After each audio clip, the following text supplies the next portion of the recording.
요한복음 6장 44절에서 51절 말씀입니다. 나를 보내신 아버지께서 이끌지 아니하시면 아무도 내게 올 수 없으니 오늘 그를 내가 마지막 날에 다시 살리리라. 이자에 그리가 하나님의 가르치심을 받으리라. 기록되어진 아버지께 또 배운 사람과 너희에게 이르노라. 아멘. 이는 아버지를 본 자가 있다는 것이 아닙니다. 오직 하나님에게서 온 자만 아버지를 보았느니라. 진실로 너희에게 이르노니 있는 자는 영생을 얻는 내가 곧 생명의 떡이니라. 너희 조상들은 반대로 당하는 것은 모르고 너를 죽었으니 이는 하늘에서 내려오는 떡이니 사람으로 하여금 먹고 죽지 아니하게 하는 것이니라. 하늘에서 내려온 사람이 사람이 이 떡을 먹으면 영생을 받으라. 내가 줄 떡은 세상의 생명을 위하여 사람이니라. 아멘. 오늘도 생명의 떡을 마음껏 배부르게 먹도록 하십시다. 마라나타 세 번 외칠까요? 마라나타, 마라나타, 마라나타. 아멘. 아무튼 샘물교회처럼 마라나타 외치는 데는 없을 겁니다. 오늘 읽은 본문 말씀을 가지고 다 예수께로 오라라는 제목으로 우리 함께 은혜를 나누도록 하겠습니다. 오늘도 성령님께서 교회들에게 하시는 음성이 여러분들에게 들려지기를 주님의 이름으로 축복합니다. 지난 주일에는 우리가 창세기 1장 말씀에서 빛과 어둠에 대해서 우리가 알아보았습니다.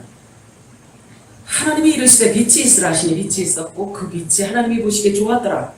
하나님이 빛과 어둠을 나누사 하나님이 빛을 낮이라 부르시고 어둠을 밤이라 부르시니라 라는 말씀 가지고 지난주에 우리가 알아보았습니다. 이 말씀을 통해서 우리가 분명히 알 수 있는 것은 성경이 말하고 있는 어둠은 분명히 빛을 통해서 만들어졌다는 사실이에요.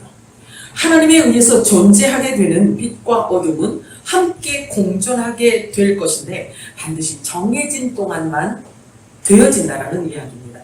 자, 빛과 어둠을 창조하신 우리 주님을 이렇게 표현하고 있어요. 이사야 선지자는.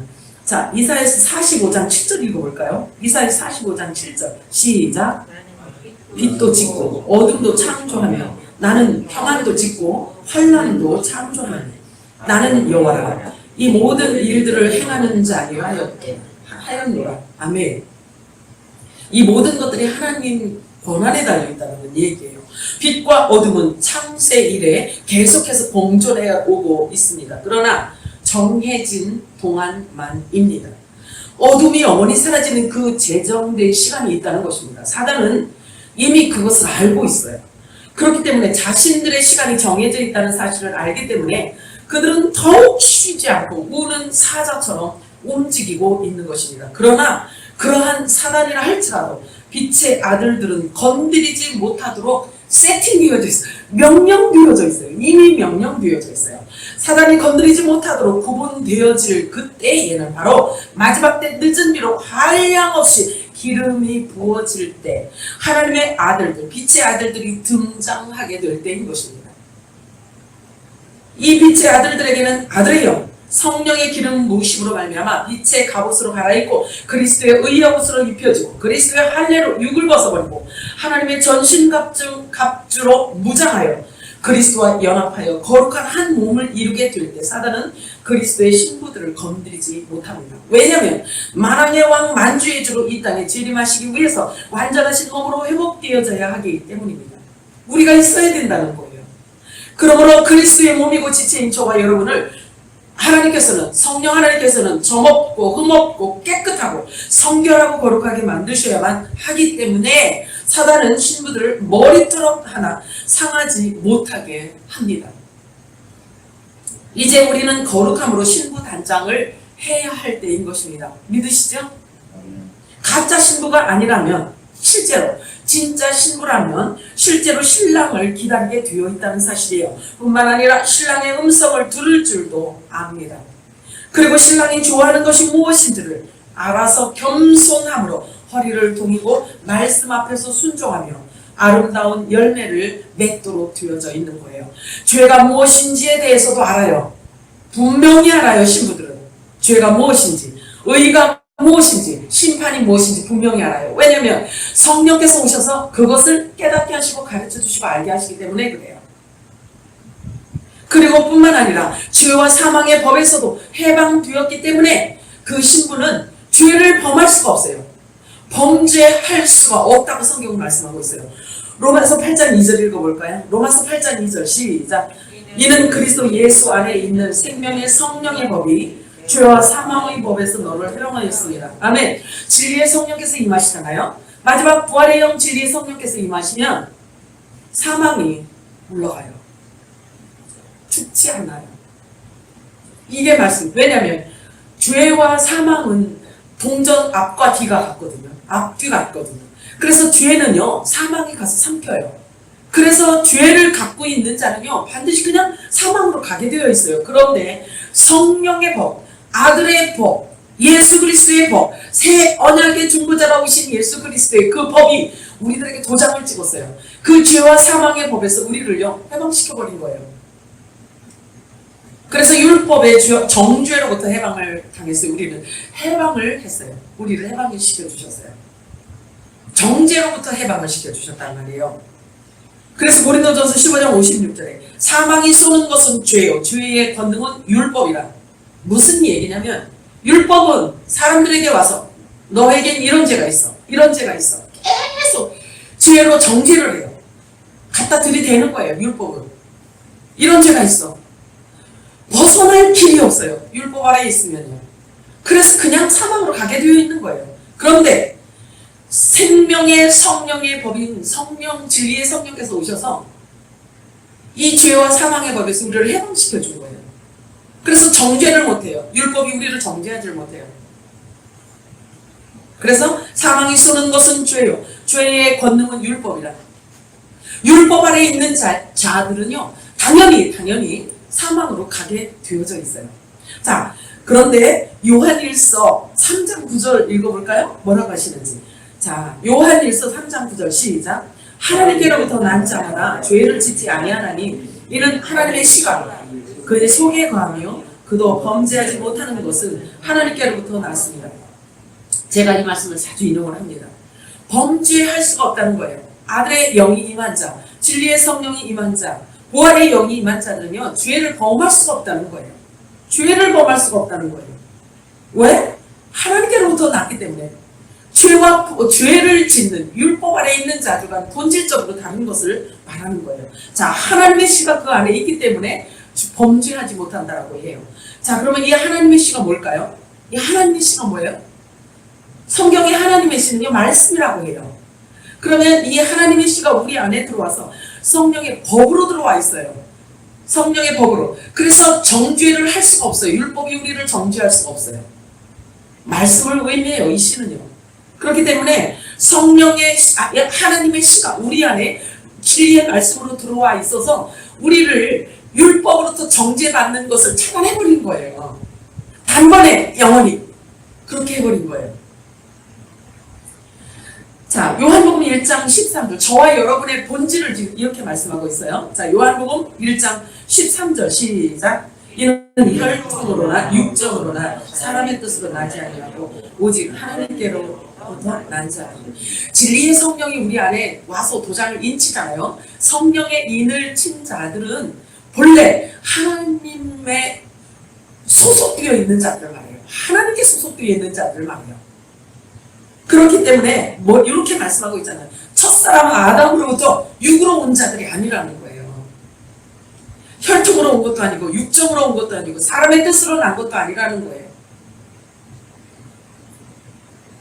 오직 하나님께로부터 났다는 거예요. 저와 여러분이 하나님께로부터 난 자라고 말하는 거예요. 자, 지금 우리가 이렇게 오늘 읽는 이 모든 말씀은요 여러분들의 심령 밭에 심어놔야 돼요. 여러분의 심령 밭에 심어놔야 이것이 이 말씀이 보증을 하여 우리를 하나님의 아들이라 인쳐주시고요. 이 말씀의 인을 친 자들을 하나님이 되어가시는 거예요. 말씀 외에는 없다고요. 내가 아무리 말을 잘한다고 해서 되는 게 아니에요. 자, 요한일서 5장 18절 읽어볼까요? 요한일서 5장 18절 시작. 하나님께로부터 난 자는 다 범죄하지 아니하는 줄을 우리가 아노라. 하나님께로부터 나신 자가 그를 지키시매 악한 자가 그를 만지지도 못하느니라. 이런 언약을 우리들에게 주신 거예요. 하나님께로부터 나는 자가 누구예요? 하나님께로부터 먼저 나신 자가 누구예요? 예수 그리스도께서 우리를 악한 자가 만지지도 못하게 한다는 거예요. 그분의 지체이고 그분의 몸이기 때문에 그런 거예요. 그리고 이제는요, 우리가 진지해야 돼요. 자, 이제는요, 우리가 실제로 아들의 모드로 들어가야만 합니다. 여러분들 그렇게 하셔야 돼요. 아들의 모드로 들어가야 돼요. 그래서 거룩한 행실과 경건함으로 아들에게 주신 모든 권세를 다 사용하다가 가야 되기 때문입니다. 우리의 삶의 방식에 그 기준을 주셨어요. 예수님께서. 우리의 삶의 방식에 그 기준을 주셨는데 먼저 그의 나라와 의를 구하라고 말씀하셨잖아요. 그죠? 그러면 먼저 그의 나라와 의를 구하라는 것이 무엇인지를 알아야 돼요? 몰라도 돼요? 알아야 되는 거예요. 알아야 돼요. 그러면 예수를 믿으면 우리들이 바로 이 말씀이 계속 설교로 주어지기 때문에요. 너희는 먼저 그의 나라와, 이게 무슨 암송단이, 이건 무슨 주문해 오는 것 같아요. 우리 밥 먹을 때도 먼저 그의 나라와 이를 구하라고 이렇게 주문을 외우듯이 해요. 근데 이게 뭔지를 알아야지. 알아야 전하고 듣지. 그죠? 자, 그러면 믿음은 들음에서 난다고 했는데 먼저 그의 나라와 의를 구하는 것이 뭔지를 분명하게 가르쳐주고 깨달은 자가 전해줘야 듣는 자도 이걸 듣고 깨달을 거 아니겠어요? 그죠? 먼저 그의 나라와 의를 구하는 게 뭐예요? 우리 김 박사님 듣고 계시죠? 먼저 그의 나라와 의를 구하는 게 뭐예요? 답변해보세요. 그런데 이 말씀이 이제 있잖아요. 응답 되어질 때가 왔다니까요. 응답되어질 때가 왔단 말이에요. 그러면 이게 뭔지도 모르고 계속 주문 외우듯이 너희는 먼저 그의 나라와 이를 구하라 막 이렇게만 그냥 주문을 외우다가 뜻도 모르고 아무것도 깨닫지도 못한 상태인데 응답이 주어질 때가 왔다니까요. 그럼 응답이 주어졌기 때문에 지금이라도 알면 되겠죠. 그치? 자, 그러면 그의 나라가 뭐예요? 그의 나라가 뭐예요? 천국이지. 하나님 나라죠. 자, 천국이죠. 자, 그러면 그의 의를 구하라고 했어요. 의가 뭐예요? 그럼? 중요하죠. 하나님의 나라를 구하래요. 그 다음에 그의 의를 구하래요. 의가 뭐죠?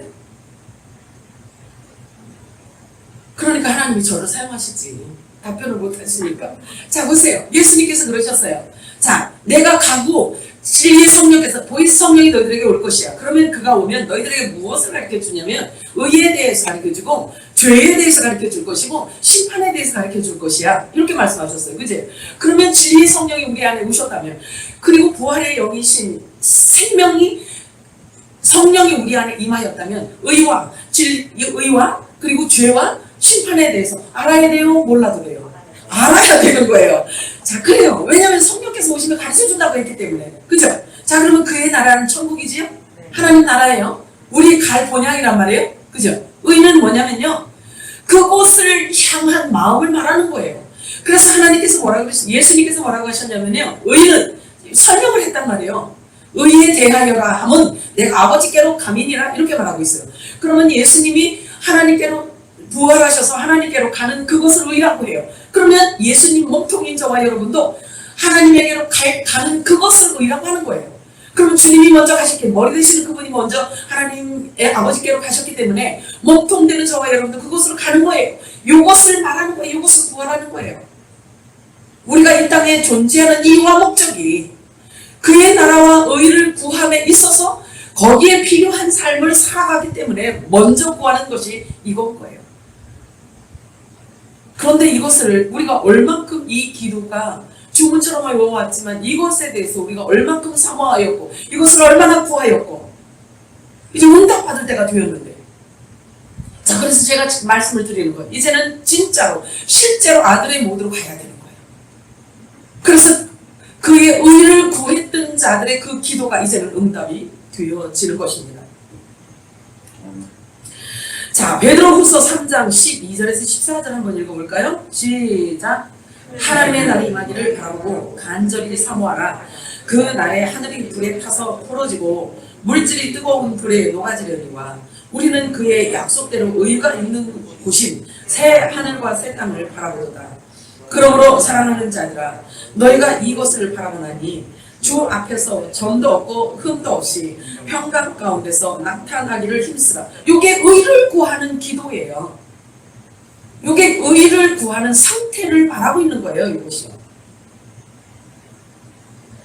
자, 그래서 의를 구하는 자들, 하나님의 나라와 의를 구했던 자들에게 마지막 점검을 하십니다. 주님께서, 예수님께서. 말하신 예수님께서 뭐라고 말씀하시냐면 계시록 19장에 그에게 빛나고 깨끗한 세마포 옷을 입도록 내가 허락하였다. 이렇게 말씀하세요. 그래서 이 세마포 옷은 성도들의 옳은 행실로다 하더라. 예요.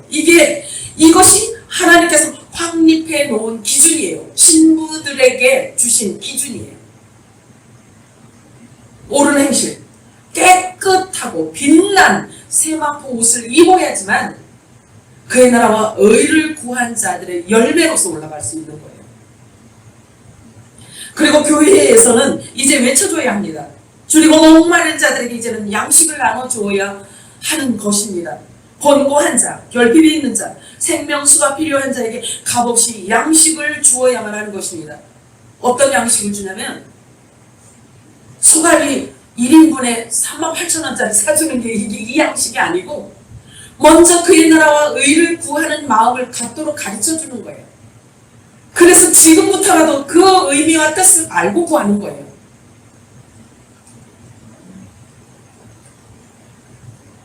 그래서 교회는요, 회복의 장소예요. 회복의 장소.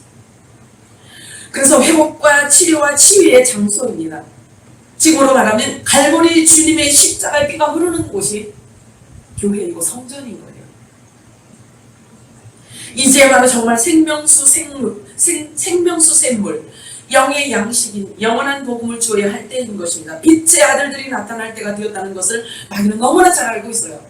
저는요, 이 마스크 교회에 맞고 사람들 입 맞고 이러는 것을 보면서 제가 분명히 깨달은 게 뭐냐면요, 사단은요 이제는 빛의 아들들이 나타나서 있다면 나팔을 불게 되어 있거든요. 지금 나팔을 불 때가 지금이거든요. 그런데 입부터 막아놓은 거예요. 교회 문부터 막 닫아놓은 거예요. 그래서 나팔 불지 못하도록. 빛의 자녀들은 일어나면은요, 빛의 자녀들이 일어나서 빛을 발하잖아요. 그러면 실제로 아들의 역할을 하기 때문에 무엇이 생명수인지를 알고 전하게 되어 있단 말이에요. 마지막 때는.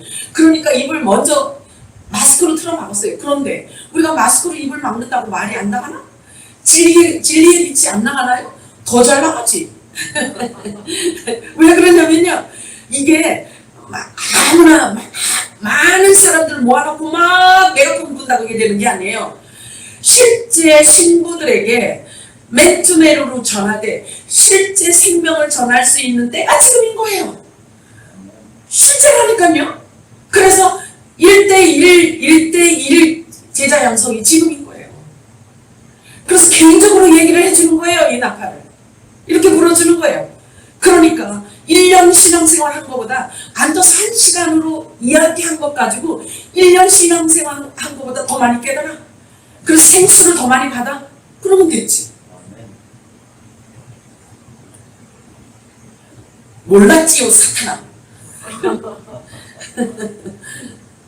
몰랐을 거야. 자, 이제야말로 정말 이제 사단은 사실은 지금 교회를 흔드는 이유가 그거예요. 빛의 아들들이 일어날 때가 된 걸 어렴풋이 알고 있거든요. 그래서 그러는 거예요.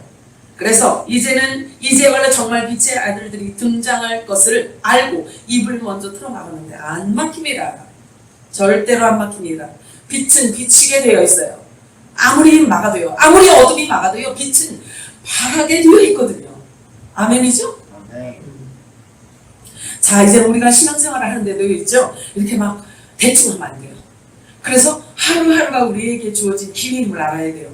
그래서 순교신앙을 가지라고 제가 자꾸 말씀을 드리는 거잖아요. 그 이유는 뭐냐면요, 우리가 신앙생활을 점검을 하는 지금 때가 지금인 거예요. 그래서 절실함이 필요한 거예요. 절실함이 필요해요. 그 갈보리 십자가 주님이 흘리신 그 보혈이 얼마나 나와의 개인 관계가 어떻게 유지되는지에 대해서 점검할 때가 지금인 거예요. 절실합니다. 자, 그래서 계시록 22장에 보면은요, 성령과 신부가 말하기를 오라 하시는도다. 듣는 자도 오랄 것이요, 목마른 자도 올 것이요, 또 원하는 자는 값없이 생명수를 받으라 하십니다. 자, 이제는요, 신부와 성령을 하나로 봐요, 하나로. 신부에게 성령이 임하였기 때문에 그런 거예요. 그래서 그 신부를 통해서 성령이 그 입을 사용하는 거예요. 우리가 집중해야 할 곳은 본향이에요. 우리가 귀를 기울여야 하는 것은 말씀입니다. 우리가 눈으로 확인해야 하는 것은 역시 내게 주신 약속의 말씀인 것입니다. 내가 누군지를 알고 내가 어떤 존재를 알아서 격에 맞는 사람이 되어야지만 되는 것입니다. 우리는 혈통으로나 육정으로 사람의 뜻으로 난 자들이 아니기 때문에 그래요. 하나님께로부터 난 자들이기 때문에 그렇습니다. 그래서 우리는 본래 하나님의 소유였어요. 우리는 그것도 모르고 살아왔어요. 그죠? 모르고 살아왔어요. 그런데 성경에서 보니까요, 우리의 본질이 이렇게 엄청난 본질을 갖고 있어요. 하나님께로부터 온 자들이라는 거예요. 그리고 본래 우리가 하나님의 소유였다는 거예요. 내가 만물이 태어나기 전, 만물이 창조되어지기 전에, 내가 엄마를 통해서 이 땅에 나오기 전에 이미 하나님의 소유였다는 거예요. 하나님의 소유였대요. 그래서 우리 아버지는 성부 하나님이신 거예요. 요한복음 17장 6절 우리 한번 읽어볼까요? 요한복음 17장 6절 시작. 세상 중에서 내게 주신 사람들에게 내가 아버지의 이름을 나타내었나이다. 그들은 아버지의 것이었는데 내게 주셨으며 그들은 아버지의 말씀을 지켰나이다. 아멘. 아멘. 하나님의 말씀을, 아버지의 말씀을 지켰다는 것은요, 아버지의 말씀이 선포되어졌더니 그 말씀을 아멘으로 받아서 가졌다는 거예요. 갖고 있다는 얘기예요. 하나님의 손에서 그렇기 때문에 우리를 하나님의 손에서 빼낼 자는 없어요. 하나님 손에서 우리를 빼내려면 하나님을 이겨야 되거든. 피조물 중에 하나님을 이길 자가 있을까요? 없을까요? 그래서 우리를 하나님의 손에서 빼앗을 자가 없다. 예요. 이게 결론인 거예요. 감사하신 바랍니다. 그래서 우리는 이렇게 확신을 해야 돼요. 내가 확신하노니 사망이나 생명이나 천사들이나 권세자들이나 현재일이나 장래일이나 능력이나 높음이나 기쁨이나 다른 어떤 피조물이라도 우리를 우리 주 예수 그리스도의 사랑에서 끊을 자가 없다. 끊을 수가 없다. 이렇게 말하고 있어요. 이것은 저와 여러분이 성령이 임하여서 예수 그리스도의 생명이 주어진 자들이 동일하게 해야 할 고백인 거예요. 이 강력한 담대한 고백을 여러분들이 항상 하시기를 바라요. 우리는 아담과 하와 같지 않아요. 우리는 모세와도 같지 않아요. 우리는 세리와도 같지 않아요. 우리는 예수님의 본질을 갖고 있는 자들이에요. 예수님과 같은 본질을 갖고 있는 자들이라는 말이에요. 우리는 하늘에서 난 자들이라고 말씀하고 있어요. 하나님의 소유였다고 말씀하고 있어요. 자, 소새끼는 엄마가 누구예요? 소죠. 돼지 새끼 엄마 누구예요? 자, 그러면 아들은 사람의 아들은 이렇게 표현해야 되나?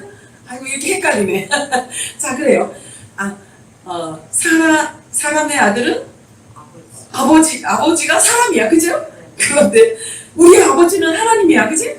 그렇잖아요. 제가 지금 이렇게 해서 올라가는 거예요. 그러면 그러니까 우리의 아버지가 하나님인데 하나님의 아들이면 우리도 하나님의 본질을 갖고 있다. 아버지의 영의 본질을 갖고 있다는 이야기인 거예요. 큰일 났네, 이제. 이거 보는 사람들이 이제 큰일 났네. 이 생물게 뭐 어디 잘못된 한참 잘못됐고. 말씀에서 찾아보세요. 자, 그래. 우리 본질은 예수 그리스도 같다라고 성경은 우리들에게 말해주고 있어요. 자, 요한복음 10장 26절인가요? 28절 읽겠습니다. 시작. 내가 그들에게 영생을 주노니 영원히 멸망하지 아니할 것이요 또 그들을 내 손에서 빼앗을 자가 없으리라. 아멘이지요. 네, 아멘. 이미 아들의 영이 임한 자들에게는 영생이 주어졌어요. 그래서 죄와 사망의 법에서 해방된 자들인 것입니다. 신명기에도 이렇게 말씀하고 있어요. 모세는 이렇게 말하고 있어요. 신명기 32장 36절 시작. 이제는 내가 그 일이 알라. 나 외에는 신이 없도다. 나는 죽이 하며 살리기도 하며 상하게도 하며 낫게도 하니 내 손에서 이미 빼앗을 자가 없도다. 아멘인가요? 나 곧 내가 누군가요? 나 곧 내가, 이분이 예수 그리스도란 말이에요. 구약의 야훼, 여호와, 예수님이세요. 예수님께서 이 땅에 오신 이유를 다음과 같이 설명하고 있습니다. 예수님께서 이르시되 나의 양식은 나를 보내신 이의 뜻을 행하며 그의 일을 온전히 이루는 이것입니다. 아버지의 뜻을 이루러 오셨는데 그 뜻이 뭐냐면요. 예수님께서 아버지의 뜻을 갖고 이 땅에 오셨는데 그 뜻이 뭐냐면 요한복음 6장 39절에 나를 보내신 이의 뜻을 행하려 함이니라. 나를 보내신 이의 뜻은 내게 주신 자 중에 내가 하나도 잃어버리지 아니하고 마지막 날에 다시 살리는 이것이니라. 마지막 날에 다시 살리는 그것이 마지막 날에 다시 살리는 그것이 의를 구한 자들에 대한 응답인 거예요. 예수님이 거기까지 마무리하셔야 아버지의 뜻을 이루시는 거예요. 이 땅에 오셔서 생명을 낳고 그리고 아버지 이제 부활하셔서 아버지께 가셨잖아요. 근데 아버지께 가신 그 머리, 교회의 머리 되죠. 우리의 머리가 되시는 그분께서 이제 몸통도 데려가셔야 하지만 이제 완전하게 만왕의 왕이요 만주의 주로 이제 행차하실 수 있는 거예요. 다시 살리시기 위해서는 반드시 부활의 영, 아들의 영, 살려주는 영이 데려갈 모든 자들에게 부어져야만 하는데 아버지의 그 뜻을 이루시기 위해서 반드시 이루어져야 할 일은 마지막 날에 부활이 될 수 있도록 해야 하는 것입니다. 그러기 위해서 성령의 기름을 부어주셔야만 아버지의 뜻을 다 이룰 수가 있는 것입니다. 이사야서 53장 10절 읽어볼까요? 시작. 여호와께서 그에게 상함을 받게 하시기를 원하사 질고를 당하게 하셨은즉 그의 영혼을 속건 제물로 드리게 이르며 그가 씨를 보게 되며 그의 날은 길 것이요 또 그 손으로 여호와께서 기뻐하시는 뜻을 성취하리라. 아멘. 자, 씨를 보게 된다고 말씀하고 있어요. 그죠? 씨가 저와 여러분인 거 아시죠? 그러면 그 씨가 완전하고 온전하게 주님과 연합되어서 한 몸이 이루어져 있을 때 하나님의 뜻이 성취되는 거예요. 할렐루야.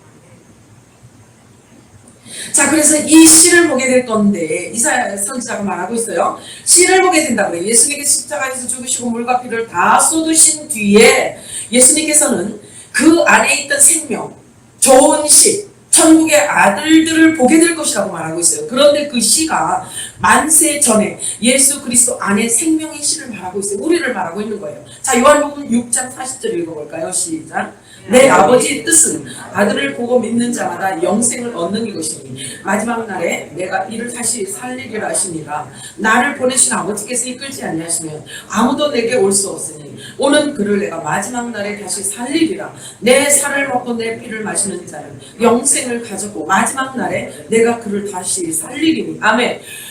그의 나라와 의를 구하 그 기도한 자들이 마지막 주어지는 삶이에요. 이게 마지막이에요. 그래서 몸통되는 저와 여러분을 온전하고 거룩하고 흠 없게 만들어 주셔야만 되는 거예요. 말씀으로. 그렇게 만들어 주셔야지만 아버지 뜻을 완전하게 완성되어지는 것입니다. 그래서 생명나무의 실과와 그리고요. 예수님께서 그렇게 행하신 것, 우리들에게 말씀하신 것은 이렇게 말씀하시잖아요. 하나님이 예수님을 이 땅에 보내신 이유는 본래 아버지 소유였던 이 씨들을 구원하려고 이 씨들을 이 땅에 낳으려고 오셨다고 했어요. 그런데 예수님께서 우리들에게 아버지가 예수님에게 명령하신 것처럼 예수님도 우리들에게 명령하셨어요. 뭐라고 명령했냐면 하나님의 종들에게 너희들도 전해야 되는 거예요. 이게 우리들의 화목직책을요 말씀으로 주셨다는 이야기예요. 그냥 하나님 은혜만 생각하고 할 때는 너무 좋았는데 이 사명을 또 주셨다고 하니까 또 무거워지죠. 네, 무거워진대요. 근데 성령이 한량없이 기름을 부어서 그 하나님의 종들도 구원해주고 추수해야 되는 것까지도 주님이 하실 일이기 때문에 성령께서 우리 옷을 입고 우리를 통해서 성령이 일을 하세요. 말씀이 일을 하신단 말이에요. 이건 우리의 무거운 짐이 아니고요. 아버지가 하셔요. 말씀이 일을 하신단 말이에요. 아멘이죠?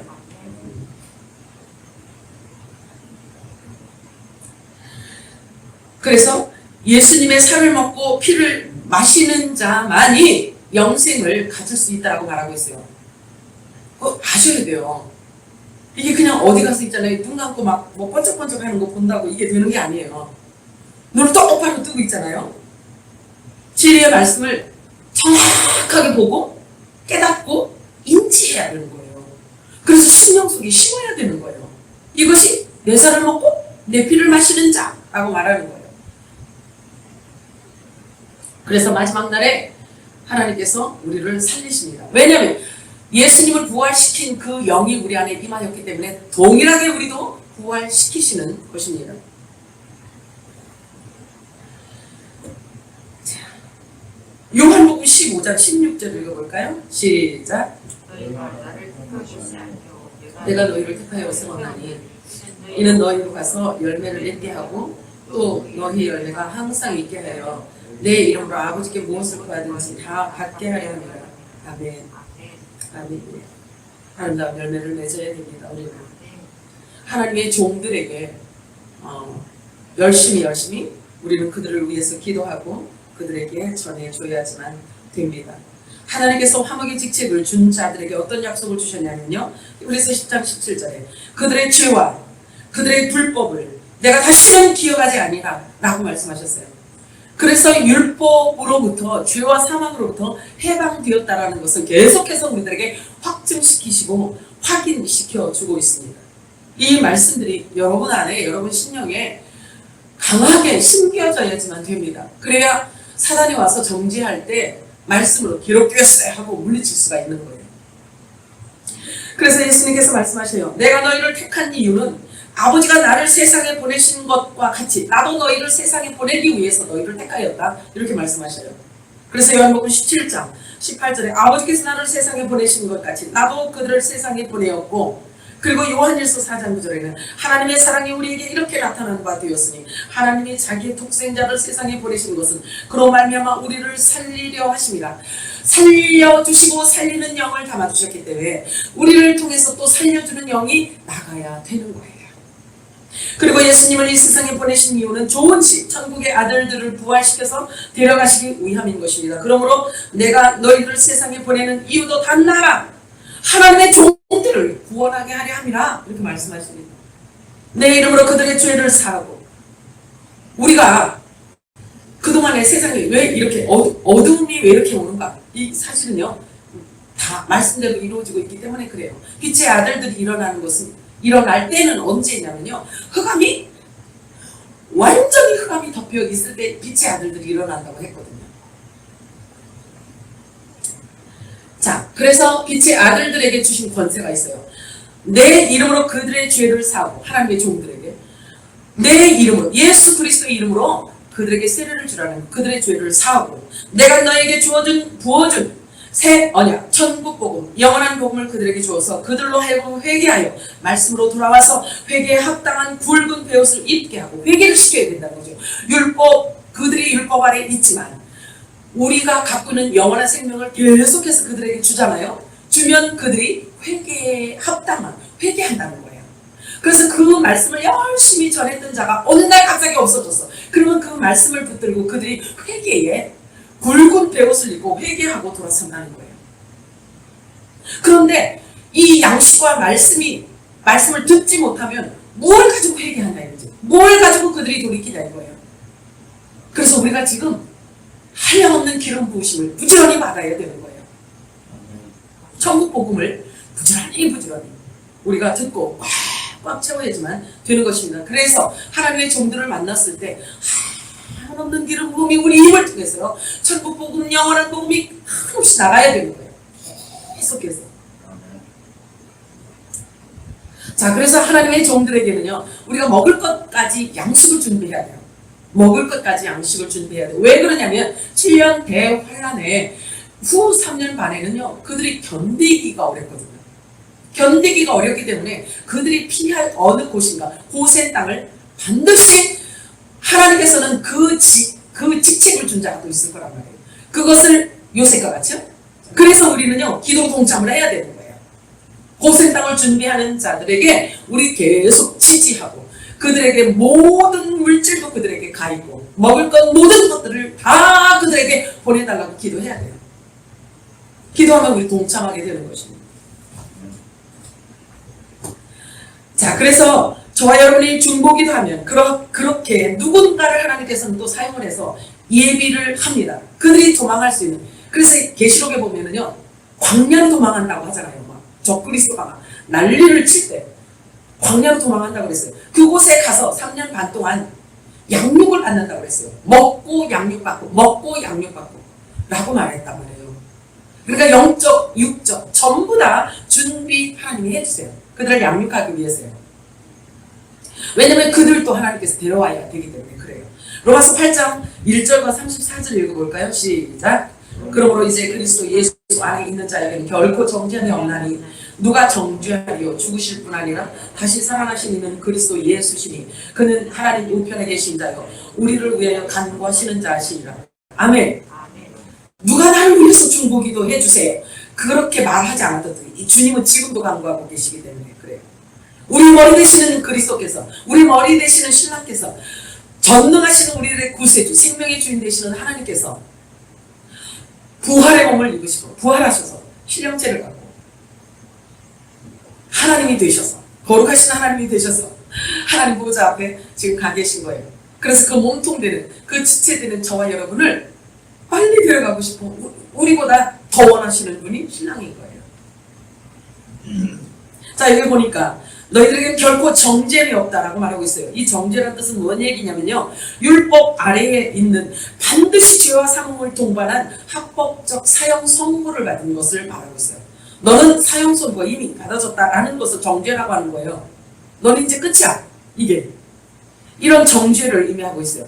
그런데 하늘에 속한 자, 율법을 복음으로 완성시킨 마지막 아담의 지체들에게는 어떤 것으로도 정죄할 수 없다는 것을 마귀도 알아요, 사실.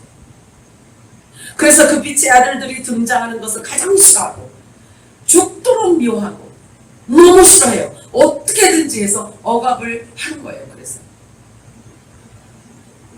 지금 보세요. 교회는 세상에 속하지 않았기 때문입니다. 교회가 진정 세상에 속했다면요, 핍박받을 이유가 없어요. 타협하면 돼요. 타협하면 되지. 뭐 10명 모이라니까 그냥 배꼽 인사하고 감사하다. 20% 모이라니까 배꼽 인사로 감사하고. 기가 막혀. 말이 안 나와. 자, 예수님은 지금도 우리를 위해서 기도하고 계신다. 강하고 담대한 믿음을 가지시기 바랍니다. 요한복음 17장에 보면 내가 세상에 속하지 아니함 같이 그들도 세상에 속하지 아니하였사옵나이다. 그들을 진리로 거룩하게 하옵소서. 뭐로 거룩하게 했어요? 진리로. 아버지의 말씀은 진리이다. 아버지께서 나를 세상에 보내신 것까지 나도 그들을 세상에 보내었고 또 그들을 위하여 내가 나를 거룩하게 하오니 이는 그들도 진리로 거룩함을 얻게 하려니라. 예수님께서 하신 모든 말씀을 갖고 예수님 스스로도 거룩하게 되고 이렇게 넘겨준 우리들에게 주신 이 땅에 뿌려놓고 가신 그 진리의 말씀을 믿음으로 받는 모든 자들을 하나님이 다 거룩하게 만드신다는 거예요. 아멘이죠?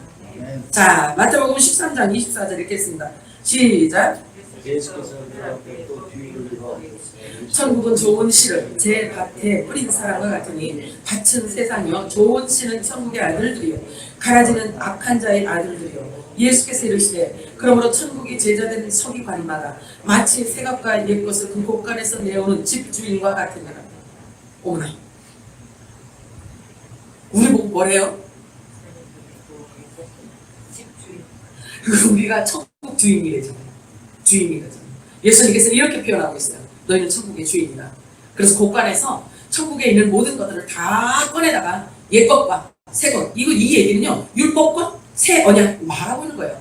그러니까 구약과 신약, 이 모든 것을 갖고 구약이 필요할 때는 구약에 대한 것을 미리 설명을 해주고 신약이 필요할 때는 신약을 설명해주고. 왜냐면 너희들은 천국의 곳간의 주인이기 때문에. 그래, 내가 너희들에게 천국 비밀을 얘기해줬지? 그걸 가지고 너희들이 그렇게 풀어주면 되는 거야. 이 얘기예요. 저 여러분을 천국 주인이라고 하세요. 나만 좋은가? 빛의 아들들을 일컬어 천국의 주인으로 표현하고 있습니다. 그리고 곳간에서 옛것과 새것을 내오는 주인과 같다고 말씀하고 있습니다. 그러므로 옛것인 율법과 새것인 영원한 복음으로 종들에게 우리는 양식을 나눠주는 천국의 주인공들인 것입니다. 그들이 분명하게 열매로 드러날 때는요, 빛의 아들들이 분명하게 드러날 때는 시간도 사실은 정해져 있어요. 재정되어 있어요. 그래서 늦은 빛 성령의 기름 부으심이 한량없이 부어지는 그때도 정해져 있단 말이에요. 그래서 우리가 율법 아래에서 종처럼 생활했던 그것 또한 하나님이 허용하시는 거예요. 잘못된 게 아니라. 말씀은 분명하게 그 기준을 정해놓고 있어요. 말씀은 분명하게 기준을 정해놓고 있어요. 열매로 안다고 말씀하고 있어요. 열매가 뭘까요? 열매가 뭐죠? 열매? 사랑과 희락과 화평과, 그죠? 그렇지만 그건 내적인 열매예요. 그러면 내적인 그런 열매가 맺어요. 사랑과 희락과 화평과 이런 성령의 9가지 열매와 빛의 열매가 우리 안에 심령 속에 아름답게 맺어져 있잖아요. 그러면 그 사람의 입에서 나오는 말 자체가 열매가 되는 거예요. 그 사람이 마음에 무엇이 있는가에 따라서 열매로 나오거든요. 그래서 그 사람의 말은 그 사람 자체란 말이에요. 어디에 소속이 되어 있는지, 어디에 매여 있는지, 무슨 생각을 갖고 있는지, 어디에 중심을 두고 있는지, 그리고 무엇을 좋아하는 자인지 말해 보면 다 나오잖아요. 입의 열매를 통해서 알 수 있다라고 말하고 있는 거예요. 포도나무에는 포도가 열리듯이, 감나무에는 감이 열리듯이, 예수에게 붙어있는 가지라면 예수 열매가 나오게 되어 있어요. 예수님은 뭐죠? 말씀이에요. 그래서 영의 말씀이, 천국의 말씀이, 천국 비밀이, 아버지 영원전에 있던 그 비밀까지 우리들의 입을 통해서 나오게 되어 있다는 사실입니다. 그러므로 진리의 성령이 임하시면 하나님의 깊은 것까지라도 통달하게 하기 때문에 아버지 영원전의 비밀까지 알게 하신다는 사실입니다. 다 우리 얘기란 말이에요. 아멘이죠?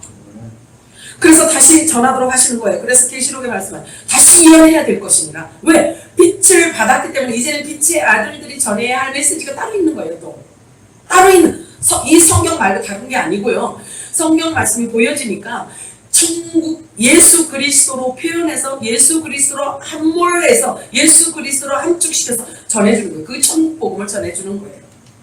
그래서 성경에 보면은 예수님께서 나는 비유 아니면 말하지 않는다고 말했잖아요. 그죠? 그러면 이 마지막 때는요, 빛의 아들들에게는 그 비유가 무엇인지를 분명하게 알게 하시는 거예요. 무엇을 갖고 이런 비유를 말씀하셨는지를 알게 되는 거예요. 사실은 사복음서에서 있잖아요. 예수님께서 비유하신 그 모든 비유가 창세기를 풀어내고 있다는 사실이에요. 천국을 풀어내고 있는 거예요. 천국 얘기를 하고 싶은 거예요. 에덴의 비밀을 풀어내고 싶어 하시고요. 그리고 하나님 나라의 성전에 있는 그 비밀을 얘기하고 싶은 거예요. 그래서 비유로 하신 그 모든 말씀은 사실은 빛의 아들들에게는 이것이 천국을 오르락 내리락 하면서 다 설명되어질 수 있도록 성령께서 하세요. 마지막 때는 그렇게 하시는 거예요. 그래야 전하지, 종들에게. 그래서 여자가 낳은 자 중에 가장 큰 자로 칭함을 받은 자가 누구예요? 세례 요한이죠. 그런데 이 세례 요한도 외친 것은 회개하라, 천국이 가까웠다라고만 외쳤어요. 왜냐하면 사실은요, 세례 요한은요, 이 부활의 영을 받은 자가 아니란 말이에요. 그렇기 때문에 아무리 여자가 낳은 자 중에서 가장 크다라는 칭함을 받고 이런 호칭을 받았다 할지라도요, 천국에서 가장 작은 자가 못한 거예요. 예수님께서 그렇게 표현했단 말이에요. 부활의 생명, 부활의 영을 받은 자와는 게임이 안 된다는 거예요. 게임이 안 되는 거예요. 이런 얘기를 들으면 여러분들 마음이 어떤지 잘 모르겠어요. 궁금해. 자, 그래, 세례 요한은요, 그렇게 큰 자고 그렇게 유명한 자였지만 빛을 받지 못했기 때문에, 성령의 약속을 인침받지 못했기 때문에, 성령 세례를 받지 못했기 때문에 끝까지 그냥 이분이 빛이에요 라고 빛만 전하다가 가셨어요. 빛만 전하다가 실제 그 빛의 실체인 예수가 딱 등장하니까 사라져버렸어요. 그 젊은 나이 그냥 사라져버렸어요. 빛을 전하러 온 자이기 때문에 그래요. 그게 몫이에요. 그게. 자, 그에 비한다면 과연 우리는 어떤 존재인가를 다시 한번 생각하지 않을 수가 없습니다. 성경은 우리의 신분을 다음과 같이 밝혀주고 있어요. 예수 그리스도를 대신한 사신이라고 말하고 있어요. 자, 고린도후서 5장 20절 읽어볼까요? 시작. 그러므로 우리가 그리스도를 대신하여 사신이 되어 하나님이 우리를 통하여 너희를 권면하시는 것 같이 그리스도를 대신하여 간청하노니 너희는 하나님과 화목하다. 아멘. 하나님과 먼저 화목이 되어져야 우리가 화목 직책을 받죠. 그리고 예수 그리스도가 오셔서 저와 여러분을 하나님과 화목하게 만드는 화목 제물로 죽으셨잖아요. 그리고 그 말씀을 우리들에게 주신 거예요. 그래서 하나님과 먼저는 우리가 화목이 이루어지고 그 화목 직책 말씀을 받아서 또 하나님의 종들에게 우리는 반드시 또 주어야지만 되는 자들인 것입니다. 너희가 그리스도를 대신한 사신일 뿐만 아니라 너희는 예수 그리스도 같은 화목의 직책을 받은 자들이라고 또 이렇게 말씀하고 있어요. 고린도후서 5장 18절 19절 읽어볼까요? 시작. 모든 것이 하나님께로서 났으며 그가 그리스도로 말미암아 우리를 자기와 화목하게 하시고 또 우리에게 화목하게 하는 직분을 주셨으니 곧 하나님께서 그리스도 안에 계시사 세상을 자기와 화목하게 하시며 그들의 죄를 그들에게 돌리지 아니하시고 화목하게 하는 말씀을 우리에게 부탁하셨느니라. 자, 보세요. 하나님과 화목하게 되잖아요. 하나님과 먼저 화목하게 되면은요, 화목하게 된 그에게 또 다시 화목하게 하는 방법, 말씀을 넣어주세요. 이걸 하나님이 하실 일인 거예요. 그래서 넣어주신 그 화목 직책, 그 말씀을 갖고 우리는 입으로 보내면 되는 거예요. 내보내면 되는 거예요. 우리의 직분은 의의 직분이에요. 화목하게 하는 직분이에요. 하나님과 원수로 있던 자들에게 영원한 천국 복음을 주셔서 하나님과 화목을 이루도록 해주신 역할인 것입니다. 그리고 그들의 죄를 사는 권세가 말씀을 통해서 저와 여러분이 화목 직책을 받은 자들을 통해서 나가는 것은 죄 사함의 말씀이 나가게 되어 있어요. 그래서 이 마지막 때는 온 땅에 엘리야의 영도 함께 임하게 될 거예요. 다음과 같은 역할을 하기 위해서요. 자, 누가복음 1장 17절 시작. 그가 또 엘리야의 심령과 능력으로 주 앞에 먼저 와서 아버지 마음을 자식에게 거스르는 자를 슬기에 돌아오게 하고 주를 위하여 세운 백성을 아멘. 이것도 우리에게 이렇게 주시는 말씀이에요. 엘리야의 영이 임하여 자, 세례 요한을 예수님께서 직접 엘리야라고 했잖아요. 그치? 그 영을 말해요. 그 성경을 말하고 있는 거예요. 이렇듯이 저와 여러분에게도 엘리야의 영이 임하여 이렇게 하나님의 종들을 우리가 아버지의 마음을 품고 자식이 하나님에게로 아버지에게로 돌아올 수 있는 그런 긍휼한 마음을 주신다는 거예요. 긍휼한 마음, 말씀과 함께 긍휼한 마음을 갖고 우리를 하나님께서 그렇게 사용하실 거라는 이야기입니다. 그래서 하나님께서 하나님의 종들도 정해져 있겠죠. 그죠? 그러면 그 세운 주님을 위하여서 하나님의 종으로 세워진 그들에게 그 백성들에게 복음을 전해야 되는 거예요. 영원한 천국 복음을 전해줘야지만 되는 것이에요. 그래서 율법을 가지고 정죄의 직분을 가진 자에게도 영광이 있는데 그들은 있잖아요. 정죄의 직분을 갖고 지금도 열심히 부지런히 움직이고 있어요. 부지런히. 하물며 그리스도의 의의 직분자들의 영광이 어떠하겠는가? 바울이 이렇게 고백하고 있는 거예요. 자기도 처음에는요. 의의 직분자가 아니라 정죄의 직분자였잖아요. 그래서 예수 믿는 자를 죽였잖아요. 죽이는데 가담했잖아요. 그치? 이게 정죄의 직분인 거예요. 율법 갖고 있는 자들은. 그런데 그들에게도 이 영원한 복음을 전해줘야 되는 거예요. 바울이 듣고 회심하고 돌아온 것처럼 우리도 그 율법자들에게 율법 아래에 있는 하나님의 종들에게 이야기를 해줘야 되는 거예요. 그래서 그 중에 회개하고 돌아오는 자들이 있다는 거죠. 그래서 너희도 처음부터 예수님께서 우리들에게 말씀하세요. 요한복음 15장에 너희도 처음부터 나와 함께 있었으므로 증언하느니라. 자, 하나님과 함께 있었기 때문에 예수 안에 말씀 안에 있던 우리도 생명이었기 때문에 영원전에 생명의 향취를 맡은 자들이라고 말하는 거예요.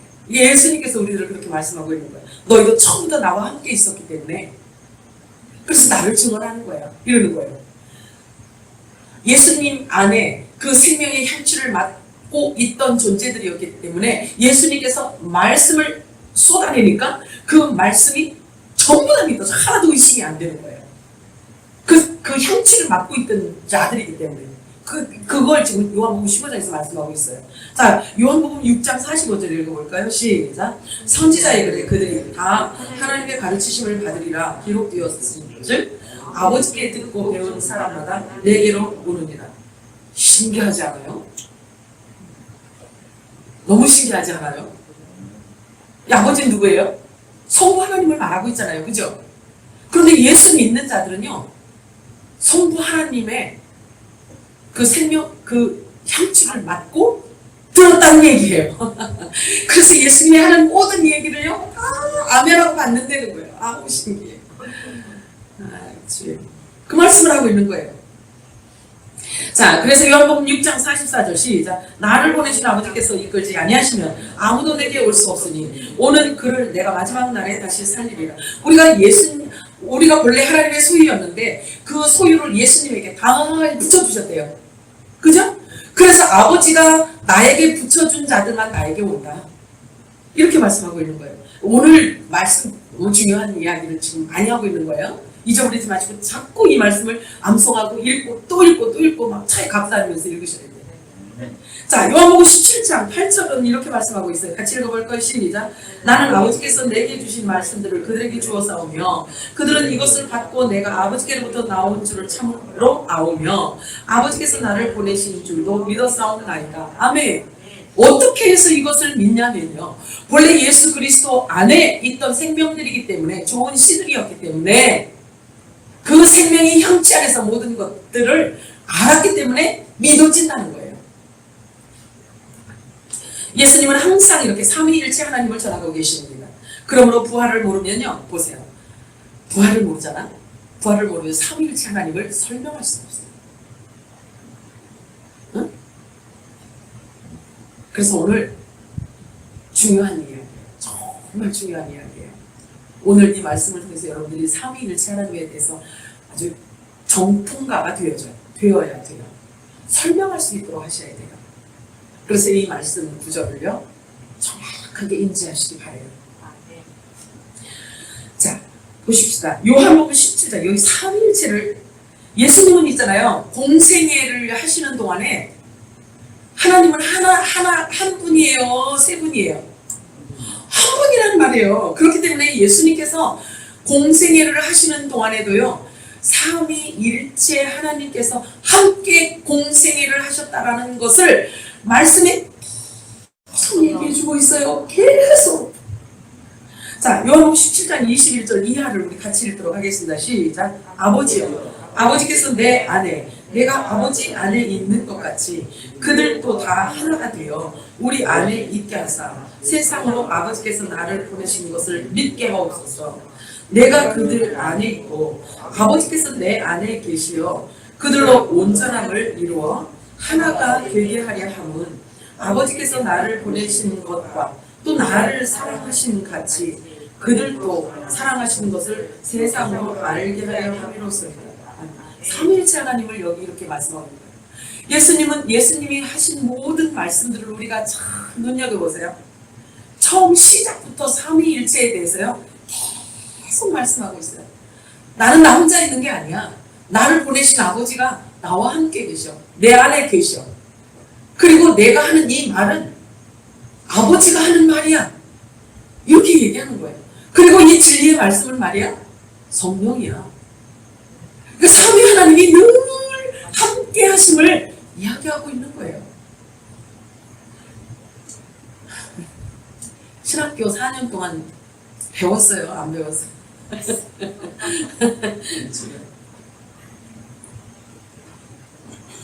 그렇게 나는 아버지 안에 거하고 아버지는 내 안에 계신 것을 내가 믿지 아니하느냐? 내가 아버지에게 이르는 말은 스스로 하는 말이 아니라 아버지께서 내 안에 계셔서 그의 일을 하시는 것이라. 내가 아버지 안에 거하고 아버지께서 내 안에 계심을 믿으라. 그렇지 못하겠거든 행하는 그 일로 말미암아 나를 믿으라. 예수님은 예수님의 모든 공생애 속에 삼위 하나님이 함께 움직이고 계시다는 것을 말씀해주고 있는 것입니다. 이렇게 예수님은 항상 삼위일체를 말씀하셔요. 그러므로 예수님은 모든 사역도 삼위일체 하나님께서 함께 하셨다는 것을 증명하고 있는 것입니다. 하나님은 한 분이십니다. 진리의 성령은 땅에 속한 자에게는 임하지 않으세요. 하나님은요, 어디에로 들어갈까 이러고 찾아다니시는 게 아니고요, 그냥 아무나 머릿속에 아무에게나 들어가시지 않아요. 거룩하시고 전능하신 하나님의 영이 어떻게 아무데나 다 들어가고 자정하시겠냐 이거죠. 혼의 영에도 못 들어가세요. 성령 하나님이죠. 성령 하나님은 혼의 영혼에도 못 들어가요. 본질이 같아야지만 들어갈 수가 있어요. 본질이 같아야만. 그렇기 때문에 그렇게 율법에 박사여요. 율법을 완전히 다 외우고 완전히 다 꿰뚫고 완전히 통달했음에도 불구하고 진리 성령이 들어가지 않으면 몰라 본다는 거예요, 예수님은. 그래서 진리의 성령은 아무데나 임하지 않아요. 본질이 같은 자에게만, 같은 곳에만 임하게 되어 있는 거예요. 요한복음 14장 16절 17절 읽어볼까요? 시작. 내가 아버지께 구하겠으니 그가 또 다른 보혜사를 너희에게 주사 영원토록 너희와 함께 있게 하시리니 그는 진리의 영이라. 세상은 능히 그를 받지 못하나니 이는 그를 보지도 못하고 알지도 못합니다. 그러나 너희는 그를 아나니 그는 너희와 함께 거하시며 또 너희 속에 계시겠습니다. 아멘.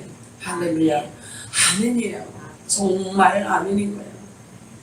이 보혜사라는 뜻은 변호자예요. 변호자. 사단이 와가지고 율법을 가지고 와가지고 정죄할 때 변호해 주시는 분이 성령 하나님이세요. 진리의 성령이라고 하죠, 그죠? 진리의 성령이란 말씀을 말하고 있는 거예요. 그래서 이 진리의 성령은 저와 여러분 안에서 누가 정죄할 때 진리의 말씀을 생각나게 해서 입으로 우리가 기록되었어요 하고 이렇게 대접하게 하시는 거예요. 진리의 영이세요. 본질이 같은 자에게만 임하시는 진리의 영이신 것입니다. 요한복음 14장 26절 시작. 보혜사 곧 아버지께서 내 이름으로 보내실 성령 그가 너희에게 모든 것을 가르치고 내가 너희에게 말한 모든 것을 생각나게 하리라. 보혜사가 오셨는데 누구 이름으로 오셨어요? 예수 이름으로 오셨어요. 예수 이름으로 오셨어요. 보혜사 성령님이. 그래서 예수의 영인 거예요. 보혜사 성령도. 진리의 영도 사실은 예수의 영인 거예요. 아멘이죠? 여러분들 다 인지하셔야 돼요. 기억하시기 바라요. 자, 오직 은밀한 가운데 있는 하나님의 지혜를 말하는 것으로서 감추어졌던 것입니다. 그런데 하나님이 우리의 영광을 위해서 만세전에 미리 정하신 것이라고 말씀하고 있어요. 그래서 아버지 이름으로 아버지가 예수 그리스도의 이름으로 보내실 그 보혜사 성령께서 저와 여러분 안에 임하셔서 우리를 보호해 주시고요, 우리를 인도해 주시고요, 우리를 중보해 주시고요, 하나님과에서도 중보해 주시는 거예요. 그래서 율법이 우리를 정죄해도 중재자로 해주시는 변호자예요. 변호사를, 든든한 변호사를 돈 주고 사서 쓰잖아요. 그러면 억울한 것을 다 풀어주잖아요. 그잖아요. 이 땅에서도 그러잖아요. 그런데 하물며 보혜사 성령은 예수의 영이요 하나님의 영이요 삼위가 되시는 영이신 하나님이신데 그 하나님께서 우리를 보호하시고 우리를 중재해 주시는데 얼마나 완벽하시겠냐고요. 그래서 이 지혜는 이 세대의 통치자들이 한 사람도 알지 못하기 때문에 진리의 성령께서 오셔야지만 알 수 있기 때문에 예수님을 십자가에 달아 죽인 거예요. 율법 아래 있는 자들의 이 폐단이에요. 폐단. 지금은 어떨까요? 그럼 지금은 어떨까요? 한번 냉정하게 생각해 보세요. 지금은 어떨까요? 더하겠죠? 그럼 지금 바리새인이 있어요, 없어요? 율법사가 있어요, 없어요? 당연히 있지. 즐비하죠. 그래서 진리를 모르면 배교의 물결로 들어갈 수밖에 없는 거예요. 그래서 이 WCC와 WEA와 이 NCCK의 이 쓰나미에 진리가 아닌 것을 붙들고 있기 때문에 그 쓰나미 그냥 쓸려가는 거예요. 왜냐하면 영이 죽은 상태이기 때문에 이 물결 따라서 생선은요, 고기는 죽으면 역행을 못 하잖아요. 그냥 물이 흐르는 대로 그냥 가게 되어 있는 거예요. 그래서 보세요. 혼의 사람들은요, 영의 사람이 아니고 혼의 사람은요, 이 율법 아래에 율법에 매여 있는 자들은요 그렇게 가게 되어 있어요. 그냥 가는 거예요. 그 길이 어떤 길인지도 모르고요. 우르르 가니까 거기에 진리가 있는 것처럼 생각하고 가는 거예요. 자, 고린도전서 2장 9절과 10절 우리 같이 읽어볼까요? 시작. 하나님이 자기를 사랑하는 자들을 위하여 예비하신 모든 것은 눈으로 보지 못하고 귀로 듣지 못하고 사람의 마음으로 생각하지 못하였다 함과 같습니다. 오직 하나님이 성령으로 이것을 우리에게 보이셨으니 성령은 모든 것 곧 하나님의 깊은 것까지도 통달하십니다. 아멘. 귀신처럼 와서 속살거리시는 게 아니라 성경 말씀을 읽을 때 깊이를 깨닫게 하신다는 거예요. 본래 창세전에 만물이 창조되어지기 전에 하나님이 계획하신 그 프로젝트를 안다는 거예요. 말씀을 통해서. 그 얘기예요. 진리 성령께서 오시면 그 깊은 것을 알게 해주신다는 이야기인 거예요. 아멘이죠? 그렇게 이해를 하셔야 돼요. 막 어디 가서 번쩍거리는 데 가서 우르르 이래가지고 성령 세례 받고 이러는 게 아니에요. 계시 받는 게 아니에요. 계시는 그 계시가 아닙니다.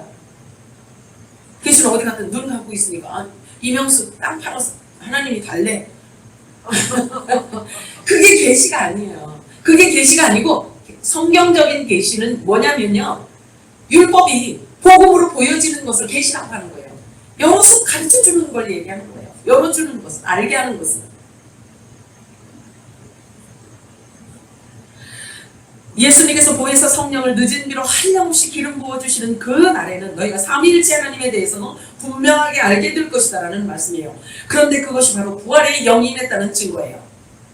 진리의 성령이 임하시면 부활의 영이 임하였다라는 증거인 것입니다. 부활의 영은 뭐예요? 영원한 생명이거든요.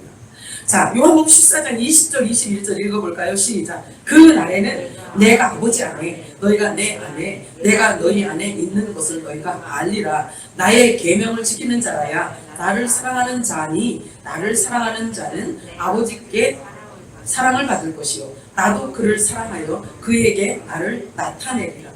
신나죠. 말씀이 깨달아지고 진리의 성령께서 우리 안에 오시면요 말씀이 깨달아지고 말씀 안에서 예수의 마음을 아는 거예요. 예수님이 나타나신다고 하셨어요. 그래서 예수를 보게 되고 예수님을 알게 되고 예수님과 교제하게 되고 예수님과 대화를 갖게 된다는 얘기예요. 나타내리라 하잖아요. 진리의 성령 임한 자들에게는 내가 그에게 나를 나타내리라 이러시잖아요. 그러면 주님과 교제하는 거예요. 교제가 시작이 되어지는 거예요. 깊은 사랑의 교제가 이루어지기를 바라요. 삼위일체 하나님을 알고 예수 그리스도가 창조주 하나님이심을 알게 될 때 하나님으로부터 사랑이 입혀지게 되는 거예요. 그리고 또 예수님도 말씀을 통해서 우리에게 나타나시겠다는 약속인 거예요.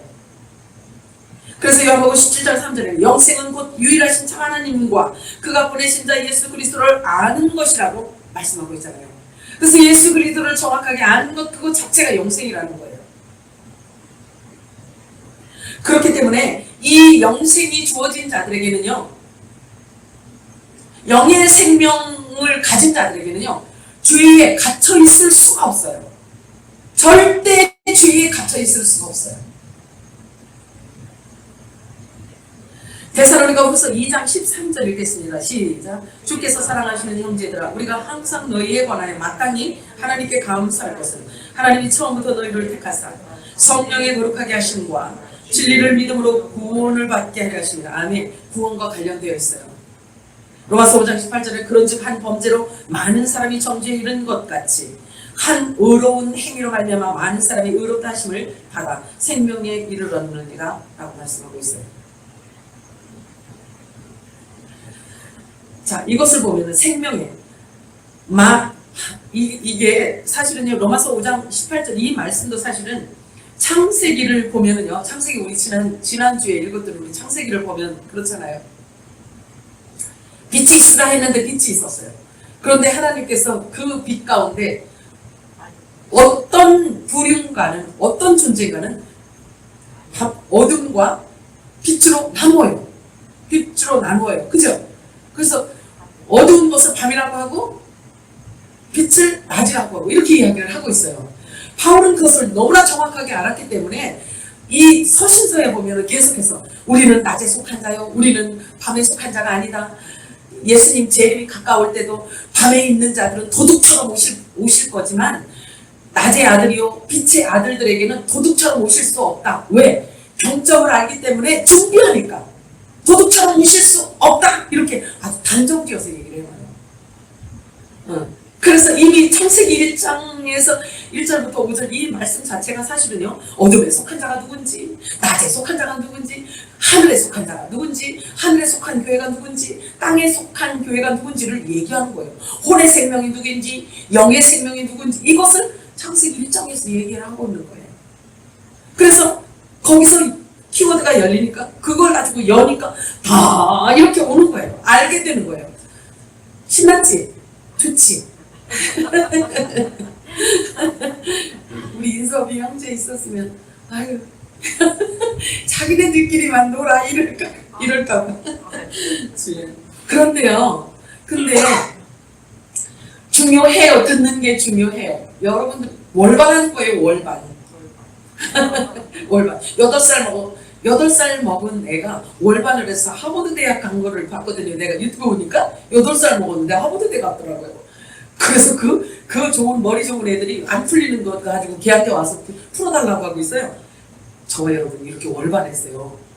지사님, 우리 이렇게 월반했단 말이에요. 빛으로 오신 예수님께서 어두움에 의해서 죽으신 것을 볼 때 어쩌면 이 마지막 때 주님의 재림 때에도 그와 똑같은 일들이 일어날 것입니다. 그래서 사람을 육체로 보는 동안에는 누구라도 영적 분별력이 없기 때문에 우리 모두 육의 눈으로 볼 수밖에 없는 거예요. 혼의 사람들은요, 이렇게 말해서 뭐죠? 혼의 생명들은요, 육으로만 보기 때문에 보여지는 그대로 설명하고 보여지는 그대로 정죄하게 되어 있어요. 아주 자동으로 되어 있어요. 그런데 영의 사람은 영으로 보기 때문에 하나님의 말씀을 영적인 관점으로 보기 때문에 무엇 얘기하는지를 알아요. 그래서 오해하지를 않죠. 그래서 육의 사람, 혼의 사람들은요, 끊임없이 죄를 범하게 되어 있어요. 육으로 보고 정죄하니까. 그래서 정죄의 직분이라고까지 말하잖아요. 정죄의 직분자라고까지 말해요. 율법 아래 있는 자들은. 그러니 다 정죄지. 넌 이게 잘못되고 넌 이게 잘못되고 너는 말이야 막 정죄만 하는 거예요. 그런데 그들에게도 영광이 있대요. 돌았으면. 자, 그래요.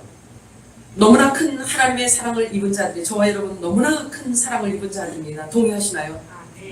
너무나 중요한 일이에요. 하나님께서는 창세전에 하나님 나라의 완성을 계획해 놓으셨고 그 모든 비밀을 성경에 다 기록해 놓으셨습니다. 그리고 우리들에게 찾아라, 구하라, 문을 두드리라 이렇게 말씀하세요. 나를 간절히 찾고 찾는 자에게 내가 계시하여 주마 이렇게 약속하셔요. 찾으라, 구하라, 두드리라. 열심히 찾고 찾은 우리 귀한 전도사님에게 하나님께서 부어주시는 기름 부으심이 거예요. 성령이 임한 자, 아들의 영이 임한 자들은 말씀을 통해서 하나님의 영원전의 비밀을 알게 됩니다. 그리고 그 말씀이 성취되어지는 것까지도 목도하게 되는 것입니다. 분명한 것은 진리의 성령이 없이는 어떤 것도 알 수 없고 볼 수 없고 깨달을 수도 없다는 것이 정말 중요한 일인 거예요. 성경 말씀은 생명인 본질을 다루고 있습니다. 그러므로 빛과 어둠, 실은 이것도 본질에 대한 말씀이에요. 본질을 다루고 빛과 어둠 이 자체도요, 사실은 본질을 다루고 있습니다. 마지막 때 추수의 계절이 오게 되면 하나님께서 대대적인 추수의 절기를 통해서 진리의 성령의 역사가 있게 될 것입니다. 그래서 만민에게 부어준다라고 말씀하신 거예요. 그래서 신부는 어느 한 군데만 있는 게 아니라 이렇게 흩어져 있기 때문에 요엘서의 사도행전이라 그렇게 말씀하고 있어요. 마지막 때는 만민에게 부어줄 것이다. 하나님의 종들에게도 부어주고 하나님의 빛의 아들들이 일어나서 그 빛을 발할 수 있도록 부어줄 것이고 이렇게 약속하신 거예요. 그래서 화목직책을 하던 자들은 그들의 사역과 삶을 통해서 아름답게 극상품으로 세워져 갈 것입니다. 하나님께서 추수하실 때는 분명히 몸된 지체를 아주 극상품으로 가져가셔야만 하기 때문입니다. 아멘이죠? 그래서 오직 진리의 성령께서 말씀으로 그들을 깨끗하고 거룩하고 정결하게 해 주실 것입니다. 7영의 기름 부으심으로 온 세상 안에 있는 하나님의 아들들에게 부어주실 것을 약속하고 있는 것입니다. 거룩은 오직 진리의 말씀으로만 되어지는 일이기 때문에 물이 익어서 추수할 때가 되면 반드시 모든 것들이 드러나게 될 것이라고 말씀하셨어요. 그때가 바로 지금인 거예요. 그래서 정신을 똑바로 차리고 깨어있어서 하늘의 관점으로 이 땅을 한번 내려다보시기 바라요. 그러면 이 땅이 얼마나 혼탁해져 있으며 얼마나 짙은 어둠으로 덮여있는가가 보여지게 될 것입니다. 이것은 곧 빛의 아들들이 등장할 때가 되었다는 분명한 사인인 것입니다. 빛의 아들들이 일어나기 전까지는요, 더욱 짙은 어두움이 내려앉게 되어 있어요. 칠흑과 같은 어두움, 짙은 흑암은 더욱 깊어질 수밖에 없습니다. 성경이 그걸 말하고 있기 때문에 그래요. 마지막 때는 그럴 것이라고 말씀하고 있습니다. 사람들이 모여 사는 세상의 모습들은요, 예나 지금이나, 이 정신세계는요, 예나 지금, 6,000년 전이나 지금이나 똑같다고 주님께서 말씀하셨어요. 어둠 속에서 사는 어둠의 자식들은요, 빛의 세계에 대해서 관심이 없어요. 알 수도 없고요, 성경을 갖다 들이밀고 이게 이 얘기야 이거 못 알아들어요. 이 어둠에 속한 자들은 그래요. 말해도 못 알아들어요. 귀가 있어도 못 알아듣고 눈이 있어도 보지 못하는 당날 봉사 같아요. 성경 영적으로는 그래요. 자, 마태복음 7장 6절 읽어볼까요? 시작. 거룩한 것을 계획에 주지 말며 너희 진주를 돼지 앞에 던지지 말라. 그들이 그것을 발로 밟고 들이켜 너희를 찢어 상하게 할까 염려하며. 적으세요. 이 빛의 아들들에게도 주시는 말씀인 거예요. 빛의 아들들이 지혜롭게 생명을 던져야 돼요. 개돼지에게 던져서 이렇게 이제 찢기고 물고 찢는 자들에게 이렇게 하지 말라는 얘기예요. 지혜로워야 되는 거예요. 빛의 아들들은 지혜로워야 됩니다. 이사야 35장 8절 읽겠습니다. 시작. 거기 대로가 있어 그 길을 거룩한 길이니라. 일컫는 바 되리니 깨끗이 못한 자는 지나지 못하겠고 오직 구속함을 입은 자들을 위하여 있게 될 것이라. 우매한 행위는 그 길로 다니지 못할 것이며. 할렐루야. 아멘. 의인들이 다니는 길은 정해져 있어요. 의인들이 받는 메시지는 정해져 있어요. 그래서 그 유전자가 있는 자들에게만 하나님의 말씀이 던져질 때 아멘으로 받을 수가 있다는 거죠. 계시록 22장 11절 읽습니다. 시작. 불의를 행하는 자는 그대로 불의를 행하고 더러운 자는 그대로 더럽고 의로운 자는 그대로 의를 행하고 거룩한 자는 그대로 거룩하게 하라. 이 마지막 때 증상인 거예요. 그래서 때를 알고 빛의 자녀들은요, 더욱 거룩함과 말씀과 기도에 전념을 하게 되어 있는 거예요. 그래서 신랑 목소리에 귀를 기울이게 되어 있습니다. 실은 지금이 바로 그때라고 보아야 되는 것입니다. 그러므로 거룩한 자는 더욱 거룩함에 거하게 될 것이고 더러운 자는요, 계속 그대로 더러워질 수밖에 없어요. 그래서 어둠에서 행하는 자들이 행하는 행위들을 한번 보세요. 끝도 한도 없어요. 어떻게 저럴 수가 있죠? 어떻게 저럴 수가, 놀라지 않을 수가 없어요. 그들은 그게 그 안에, 어둠 안에 있는 것들이기 때문에 그냥 이렇게 드러내는 거예요. 자연스럽게. 그들은 이상한 짓을 하면서도 너무 자연스러운 거예요. 세상에. 너무 놀라요. 세상에 배로 면을 있잖아요. 어머, 세상에. 뭐죠? 동성애자들이 남자들이지. 몇백 미터 정도는 될 거예요. 세상에 그렇게 올라보고 거기를 그렇게 갈 수가 있어요? 사람들은 나와서 좋아하고 박수치고 막 그럴 수가 있어요? 우리는 상상이 안 가는데 그들은 어둠에 있는 자들은 그게 뭔지 몰라. 아주 자연스러운 거예요. 그런데 그 자연스러운 것을 보고도 또 반응하는 사람들은 또 자연스럽게 반응하고 있는 거예요. 이게 같이 소속되어 있는 자들 얘기예요. 연합되어 있는 자들을 말하고 있는 거예요. 데살로니가전서 5장 23절 읽고 마치도록 합니다. 시작. 평강의 하나님이 친히 너희를 온전히 거룩하게 하시고 너희 온 영과 혼과 몸이 우리 때에 흠 없게 보존되기를 원하노라. 할렐루야. 아멘.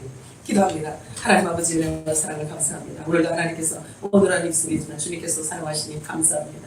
말씀을 통하여서 우리들에게 받은 이 귀한 영생의 말씀, 하늘로부터 주님께서 주신 이 영원한 떡, 이 생명의 떡을 잘 받아서 아버지 하나님 우리의 심령 속에 잘 박힌 못이 되도록 우리 하나님 아버지 심령 속에 심어 주옵소서, 사겨 주시옵소서.